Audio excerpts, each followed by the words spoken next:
Good morning, English literature students.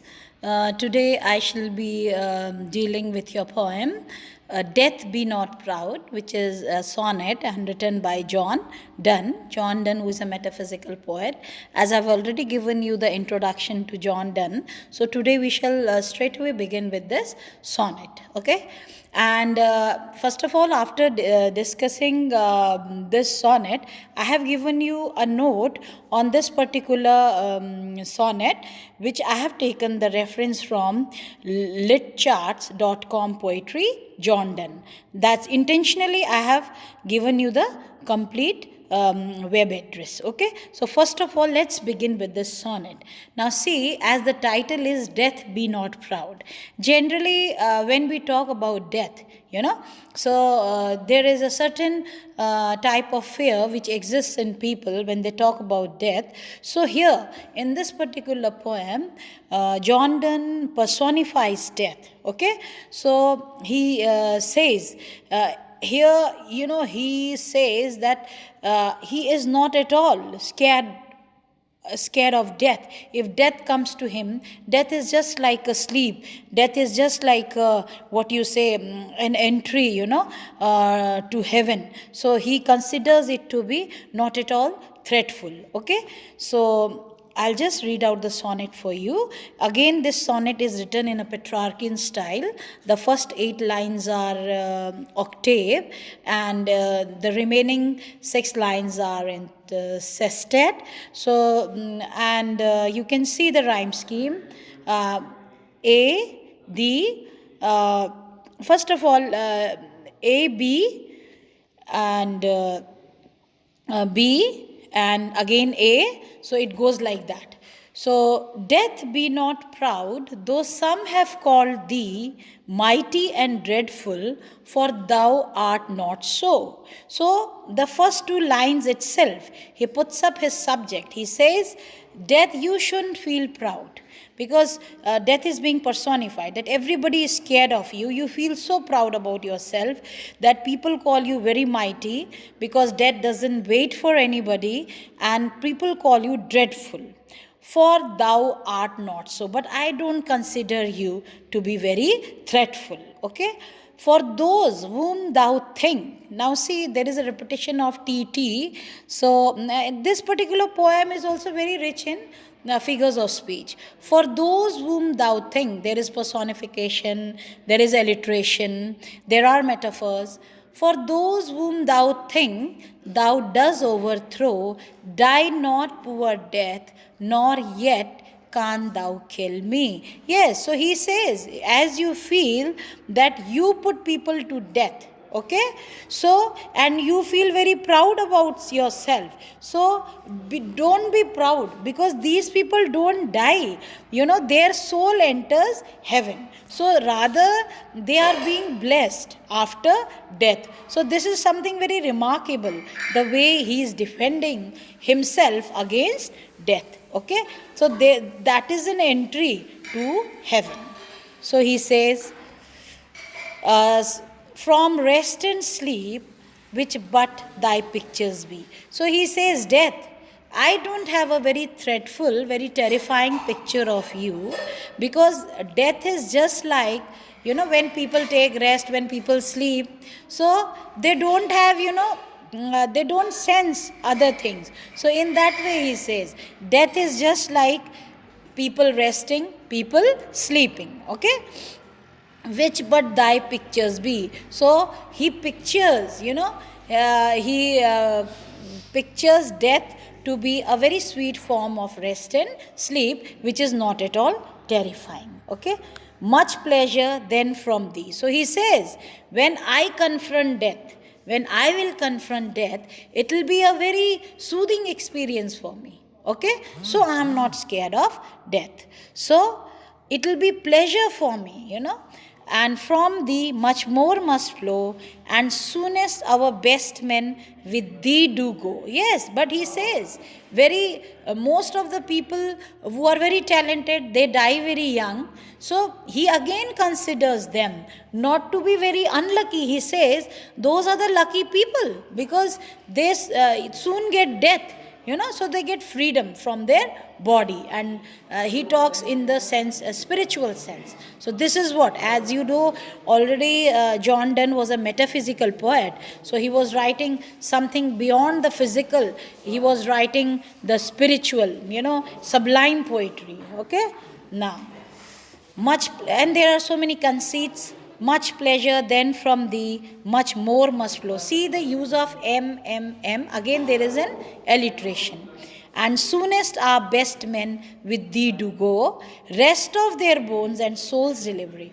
Now see this line, you can underline. This is a very remarkable line, because rest of their bones, their bones get rest. Their body perishes, okay, but their soul is being delivered. So that is the main aim. So they enter heaven, they enter heavenly abode. So this is very important. Thou art slave to fate. Yes, so death, you depend on what? You depend on fate, you depend on chance, you depend on kings, you depend on desperate men, and does with poison, war and sickness dwell. Yes, so who are your friends? The poison, war, okay, sickness, okay, they dwell with you. So they stand for death. And then again, as there is a poppy flower which intoxicates, so again he says, death is just like, smelling a poppy, getting intoxicated, and forgetting everything, becoming unconscious. That is what. So, and poppy or charms can make us sleep as well. See, if somebody takes, if somebody takes, if somebody have fragrance of poppy, or they are intoxicated with poppy, so they get sort of sleep. So he says it is just like, that is charming sleep. It can make us sleep well. So he calls death to be a very soothing sleep, just like having the fumes of poppy. And better than thy stroke, why swell? Now see the metaphor, swell. So why do you swell? Why do you feel so proud about yourself? Thou then, one short sleep past, we wake eternally. As soon as I get death, you shouldn't feel proud, because it makes me eternal. It makes me immortal. So my virtues still remain. I become spiritually connected with God, and I am free. And death shall be no more. Death, thou shalt die. So death, it is not you who will give me death. I will get freedom. I will get freedom. Rather, you shall die. So this particular sonnet seems to be so interesting. Now come to the analysis, which I have taken from litcharts.com. You must have understood the poem word to word. Now just I'll read out the summary and analysis for you. The reference is being given to you. Now, Holy Sonnet 10, which is often referred to as Death, Be Not Proud, was written by the English poet and Christian cleric John Donne in 1609 and first published in 1633. The poem is a direct address to death, arguing that it is powerless because it acts merely as a short sleep between earthly living and the eternal afterlife. In essence, death is nothing to fear. The sonnet, written mostly in iambic pentameter and is part of a series known as John Donne's Holy Sonnets. In keeping with these other poems, Holy Sonnet 10 is a devotional lyric that looks at life's biggest questions in the context of Donne's religious belief. Now, just to summarize, the speaker directly addresses and personifies death, telling it not to be arrogant, not to be so proud, just because some people find death scary and intimidating. He does not find it intimidating. Rather, he calls it a soothing experience. In fact, death is neither of these things, because people don't really die when death, whom the speaker pities, comes to them, nor will the speaker truly die when death arrives for him. He will very happily accept death.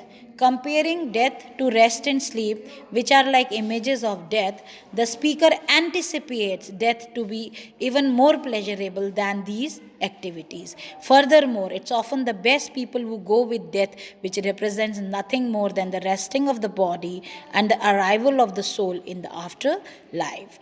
Death is fully controlled by fate and luck and often administered by rulers or people acting desperately.